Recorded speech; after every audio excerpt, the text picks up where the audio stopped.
Good morning student. हम लोग last class में मोल कंसेप्ट के टोटल तीनों टाइप कंप्लीट कर लिए थे। ठीक है, अब हम लोग लॉ ऑफ केमिकल कॉम्बिनेशन पढ़ेंगे, लेकिन उससे भी पहले ये पढ़ लेते हैं calculated for average mass.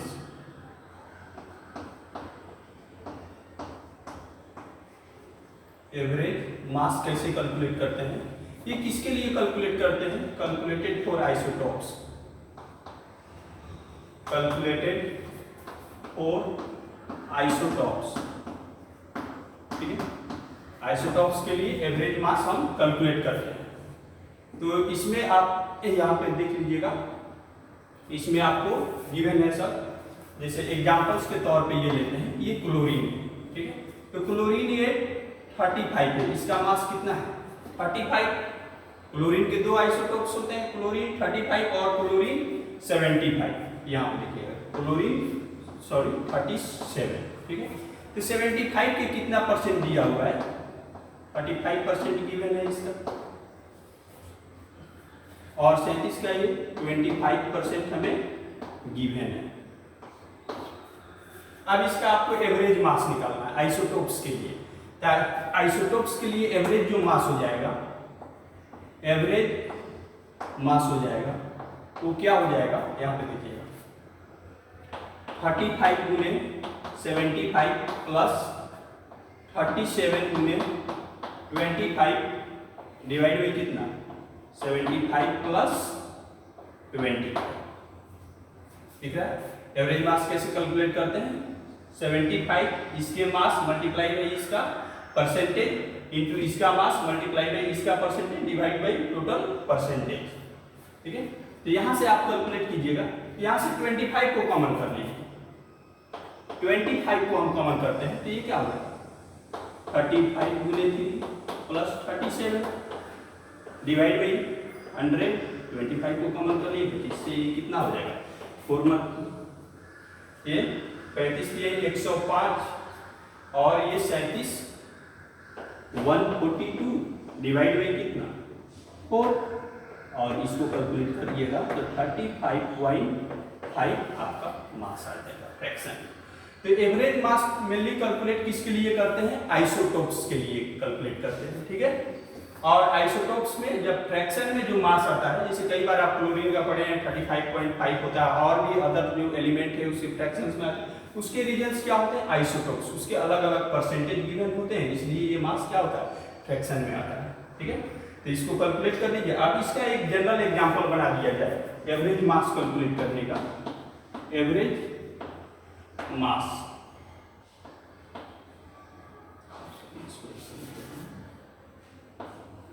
Average mass वो क्या हो जाएगा? मान लीजिए उसका मास जितना गिवन है इनटू मान लीजिए परसेंटेज x1 गिवन है फर्स्ट का, फिर क्या कीजिए?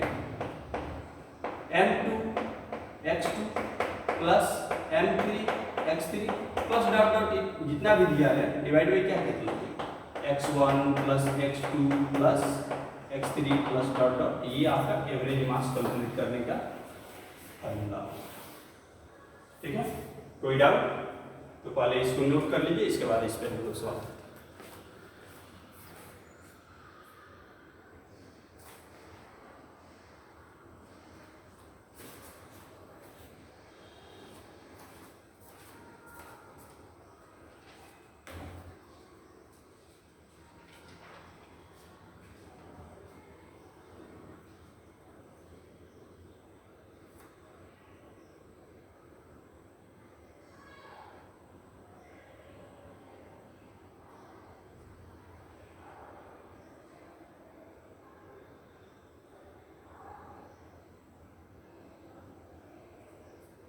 देखिए, अब एक क्वेश्चन हम लोग लिखते हैं यहाँ पे, हो गया?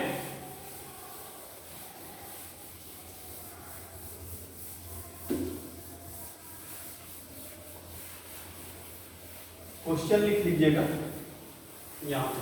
देखिए क्वेश्चन क्या है? Find average mass, find average mass. आपको एवरेज मास फाइंड आउट करना है। क्वेश्चन में गिवन है x कोई एलिमेंट है, ठीक है। ये 200 इसका मोलर मास है और इसका परसेंटेज कितना दिया हुआ है 90%, ठीक है। फिर नेक्स्ट एलिमेंट है, इसका मास कितना है 201 और इसका परसेंटेज कितना है, ये 8% है, ठीक है। ये कितना परसेंट है x 8%। फिर एक मास है नेक्स्ट x, इसका 202 है और इसका परसेंटेज कितना है, इसका परसेंटेज जो है 2% है, ये गिवन है 2%, ठीक है। अब इसको आप तीनों एलिमेंट के लिए आपको कैलकुलेट करना है। x कोई एलिमेंट है जिसका मास 200 दिया है, इसका परसेंटेज कितना है 90%।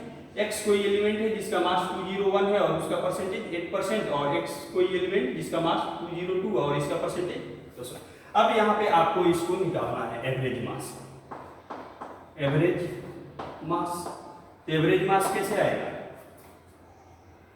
200 मल्टीप्लाई में क्या कर लीजिएगा 90 plus 201 multiply by 8 plus 202 multiply by 2 divide by total कितना हो जाएगा 90 प्लस 8 प्लस 200, ठीक है।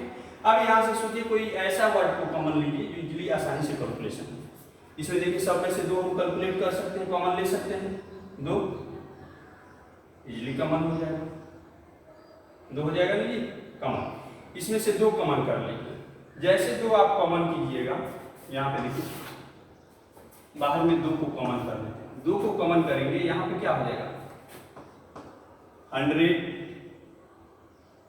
गुने 90, ये क्या हो जाएगा प्लस 201 गुने 4, और ये प्लस में कितना हो जाएगा 202, 2 ये कॉमन हो गया, डिवाइड बाई 100।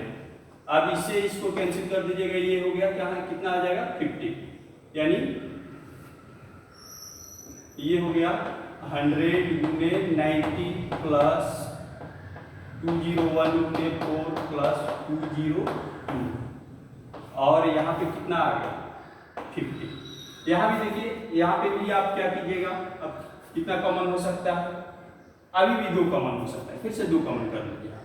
यहाँ पे 2 कॉमन कीजिएगा, अब आ जाएगा ये 100 गुने 90 को ही इसको कर लेते हैं, तो ये 45 लिख सकते हैं, या 50 गुने 90 लिख सकते हैं, 100 गुने 45, ठीक है।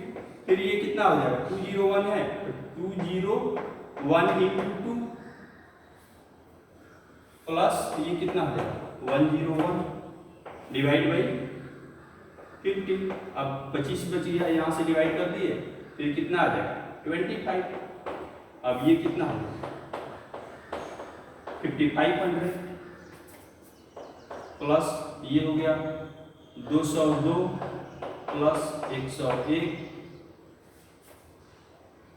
अरे 202 कैसे हुआ, ये यहाँ देखिए ये रहो 2 2 जा 4, 402, ये 402 प्लस 101 डिवाइड बाई कितना 25।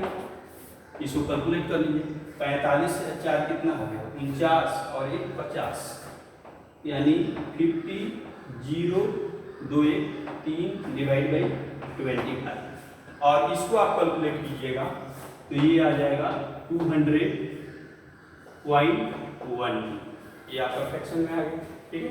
इसको नोट कीजिए, इसको पहले नोट कर लीजिए।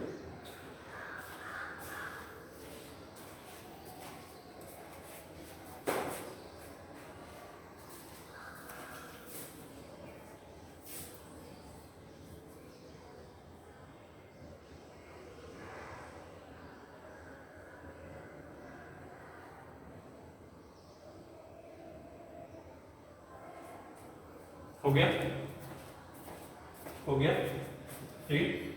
अब हम लोग करते हैं law of conservation of mass, sorry law of chemical combination. इसमें लॉ ऑफ केमिकल कॉम्बिनेशन में बहुत सारे टाइप में कोई भी रिएक्शन केमिकल कॉम्बिनेशन होता है तो उसमें क्या क्या चेंजेज होते हैं, ये सारे हमें देखने हैं। ठीक है, तो फर्स्ट हेडिंग क्या डालिएगा, law of chemical combination, law of chemical combination. इसमें फर्स्ट आता है लॉ ऑफ कंजर्वेशन ऑफ मास। ठीक है, law of definite proportion, law of definite proportion. Third आता है लॉ ऑफ मल्टीपल प्रोपोर्शन।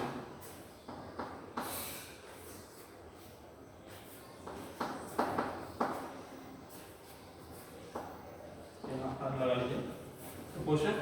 फिर आता है law of gaseous volume,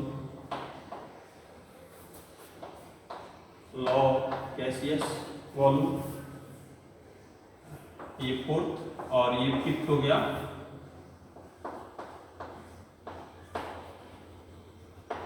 एगाट्रोज law, एगाट्रोज law.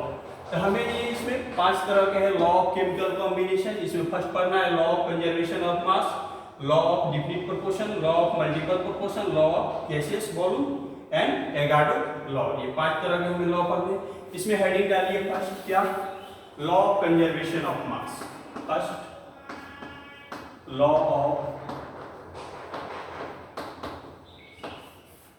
Conservation of mass, first law of conservation of मास। इसमें क्या होता है, जैसे आप एनर्जी के लिए पढ़े हैं, energy neither be created nor destroyed. Energy ना ही क्रिएट होता है ना ही डिस्ट्रॉयड होता है। वैसे ही same law of conservation of mass में किसी भी केमिकल रिएक्शन में हो, या केमिकल रिएक्शन हो या फिजिकल रिएक्शन हो, उसमें क्या होता है, मास हमेशा कांस्टेंट रहता है। जितना मास रिएक्टेंट साइड में होगा उतना ही मास प्रोडक्ट साइड में होगा। आफ्टर रिएक्शन उसमें कोई चेंजेस नहीं आएगा। जैसे एग्जांपल्स पहले डिफिनेशन देख लेंगे बाद में, पहले एग्जांपल्स देखते हैं। जैसे यहाँ देखिए, कार्बन प्लस O2, कार्बन को ऑक्सीजन के प्रेजेंस में जलाया, क्या बन गया, CO2। अब यहाँ देखिए, ये कार्बन, इसका मास कितना है, 12 ग्राम। इसका मास कितना, एक ऑक्सीजन एटम का मास 16 ग्राम। तो दो इसमें ऑक्सीजन है, एक मोलिक्यूल से, इसका मास कितना, 32 ग्राम। यहाँ कार्बन डाइऑक्साइड, इसका मास निकालिए, कितना है, 44 ग्राम। ये कितना आ गया, 12 ग्राम, 32 ग्राम, 44 ग्राम। यानी कोई भी केमिकल रिएक्शन होगा उसका मास हमेशा क्या रहेगा, कांस्टेंट। उसके मास में कोई चेंजेस नहीं होगा, रिएक्टेंट जितना रहेगा उतना ही बढ़ेगा। अब ये तो केमिकल हो गया, केमिकल रिएक्शन में कोई चेंजेस नहीं आता। जनरली फिजिकल रिएक्शन की बात होती है या फिजिकल प्रोसेस की बात होती है, तो उसमें क्या होता है, फिजिकल में फिजिकल चेंजेस में भी कोई अंतर नहीं आने का रीजन क्या है। जैसे देखिए, जैसे मान लीजिए कि एक कागज है, ठीक है, ये कागज, इस पे आप एक बूंद वाटर गिरा दें, कागज में उस पे एक बूंद वाटर गिरा दें, तभी भी जो पहले उसका मास था वही मास उसके बाद भी रहेगा, उसमें कोई भी चेंजेस नहीं होगा। आफ्टर कुछ समय के बाद क्या रहेगा, जो वेट पहले था वही वेट बाद में भी रहेगा। ठीक है, तो फिजिकल चेंजेस हो गया। ये केमिकल, हमें बेसिकली केमिस्ट्री में क्या पढ़ना है, केमिकल चेंजेस के बारे में पढ़ना है। यानी कार्बन O2 CO2 हो गया। फिर इसी तरह और भी एग्जाम्पल से ये देख लीजिए, H2 plus O2, H2 plus O2, यहाँ पे 2H2 कर लीजिए, प्लस O2 क्या हो जाएगा, 2H2, 2H2। हाइड्रोजन यहाँ 4, हाइड्रोजन यहाँ है, यहाँ हाइड्रोजन 4 हाइड्रोजन कितने मास हो जाएंगे, 4 ग्राम।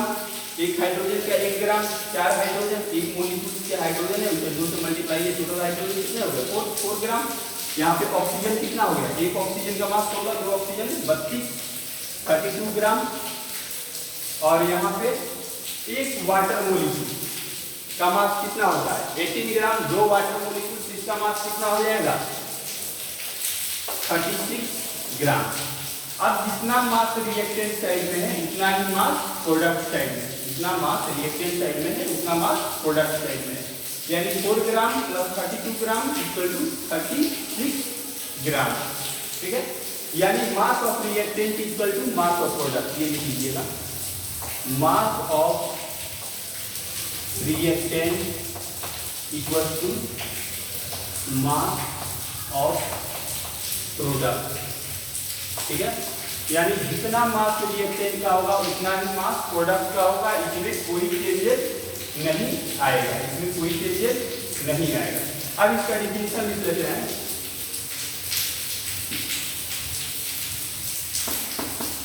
In a chemical reaction,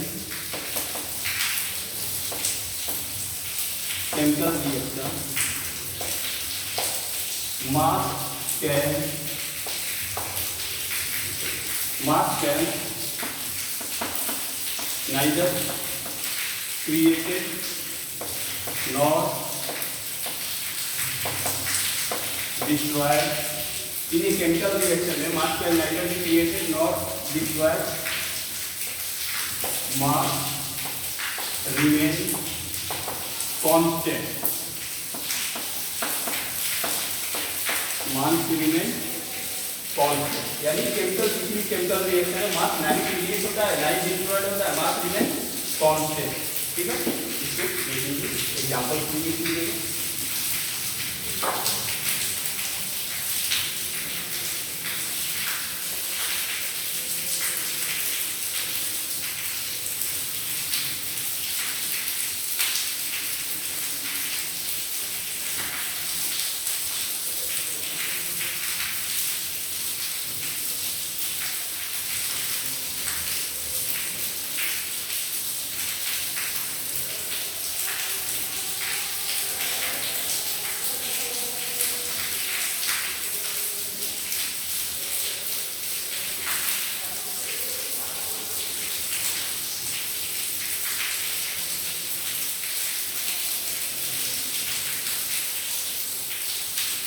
ठीक है, ये हो गया।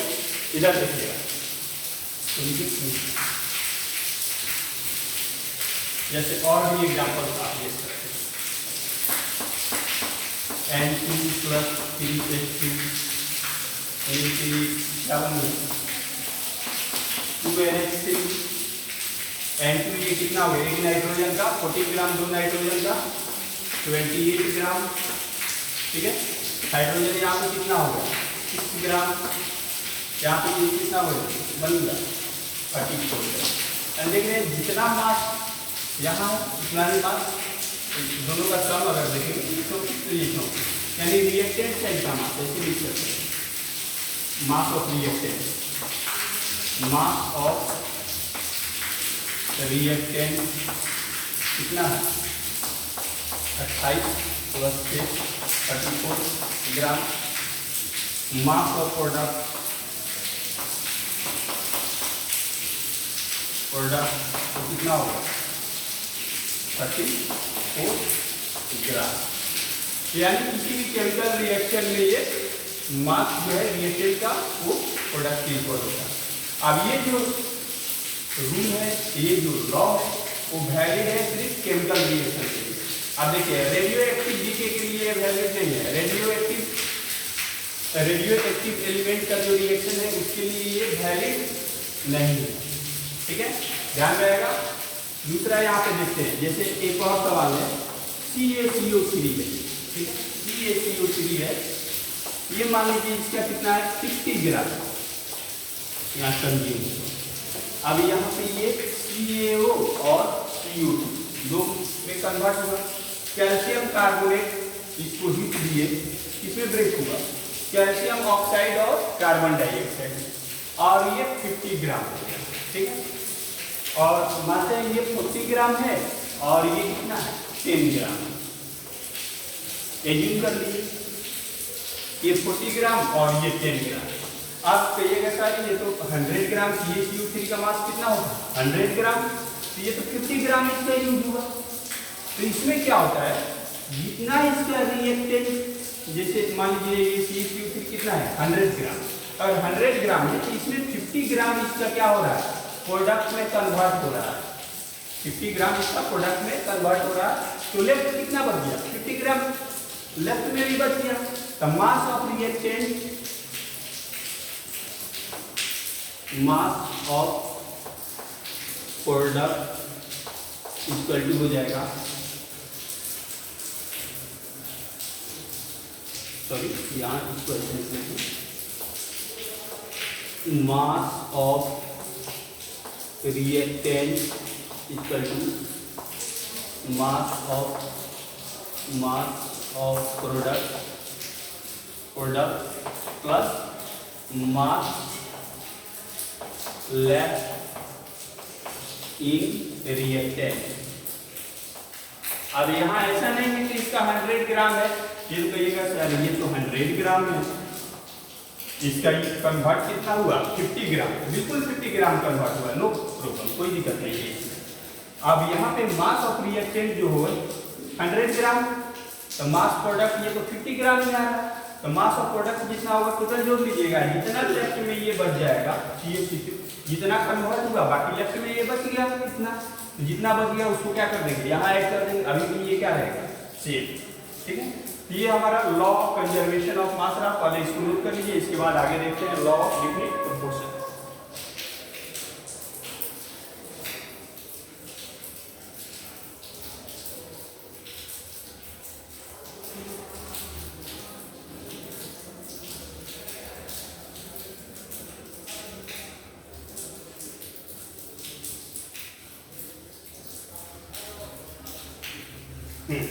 अब देखिए हम लोग नेक्स्ट देखते हैं law of definite proportion. Next हमारा है law of definite proportion.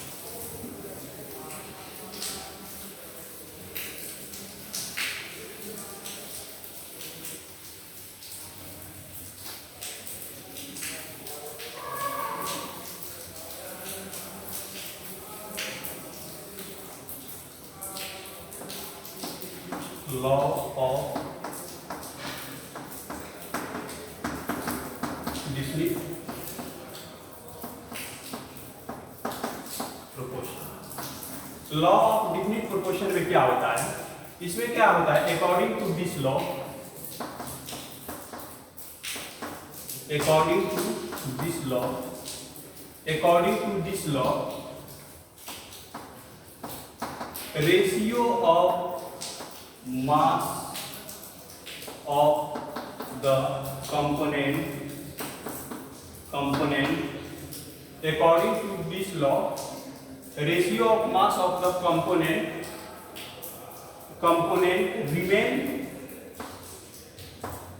remain same। कह रहा है according to this law ratio of mass of the component, ratio जो होगा किसी मास के कंपोनेंट का वो क्या रहेगा, remain same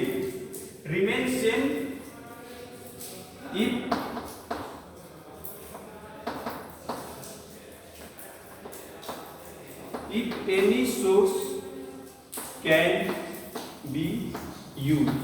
आप किसी भी सोर्स का यूज कीजिए, मास जो रहेगा किसी भी कंपोनेंट का वो क्या रहेगा, रिमेन सेम। कोई भी सोर्स यूज कीजिए, जैसे मान लीजिए वाटर, ठीक है, क्या वाटर।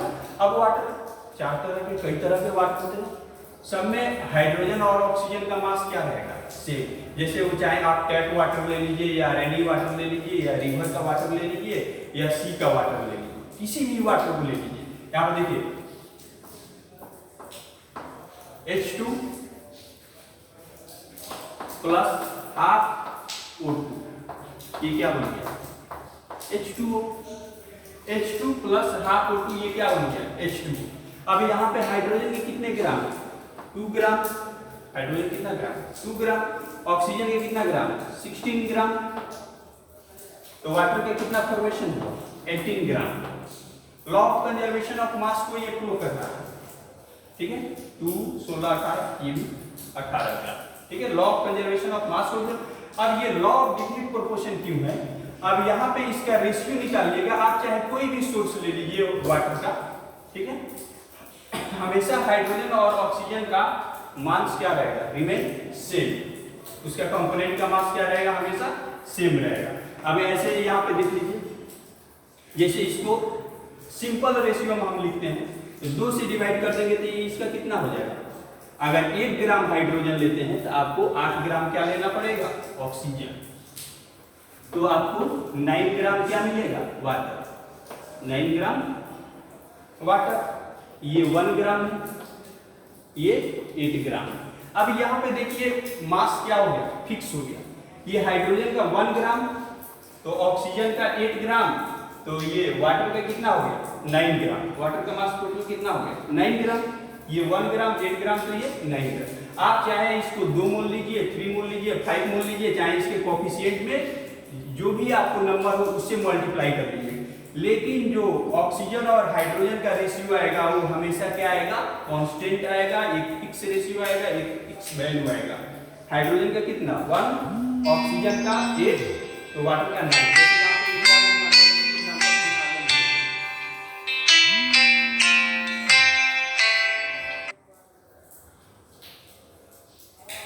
इसी एग्जाम्पल में हम लोग देखते हैं आगे।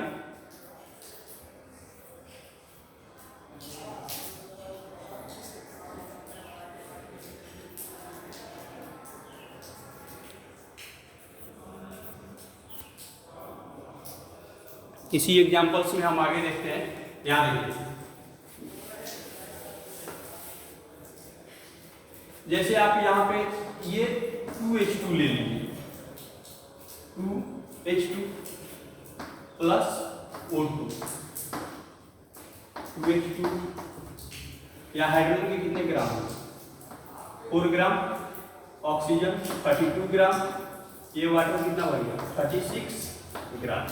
आप भी इसको अगर आप सिंपल रेशियो में निकालिएगा तो हाइड्रोजन 1 ग्राम, तो ऑक्सीजन 8 ग्राम, तो ये कितना 9 ग्राम।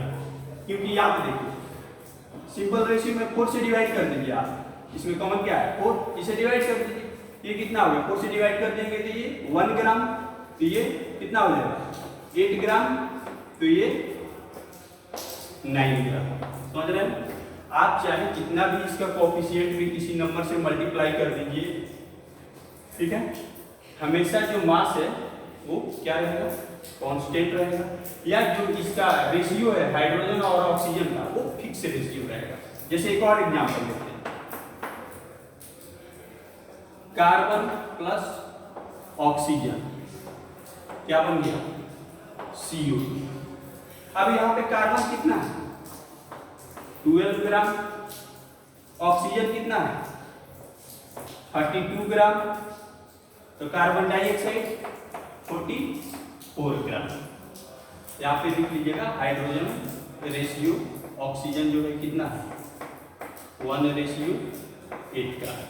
तो यहाँ ऐसे ही लिख लीजिएगा कार्बन 12 ग्राम, ऑक्सीजन 32 ग्राम, तो कार्बन डाइऑक्साइड 44 ग्राम।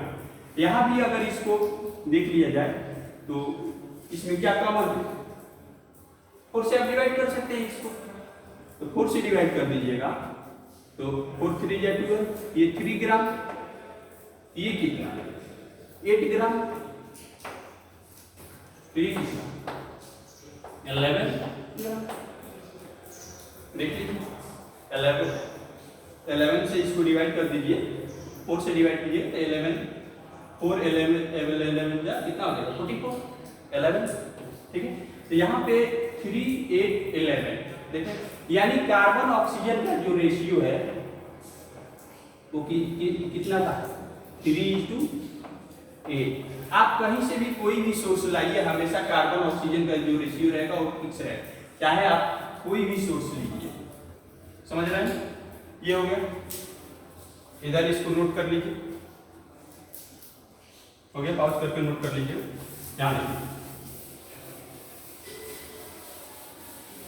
आप चाहे कोई भी सोर्स लाइए, यहाँ CaCO3 है, इसको भी हीट दे दीजिए, क्या बन गया calcium oxide plus carbon dioxide. तो यहाँ भी कार्बन और ऑक्सीजन का रेशियो देखिएगा, वो चाहे कहीं से भी आ रहा हो, यहाँ भी कार्बन और ऑक्सीजन का रेशियो जो आएगा 3:8 आएगा। कार्बन रेशियो ऑक्सीजन कितना आएगा 3:8। ठीक है, तो इसको नोट कर लीजिए। आज के लेक्चर में इतना ही, बाकी नेक्स्ट लेक्चर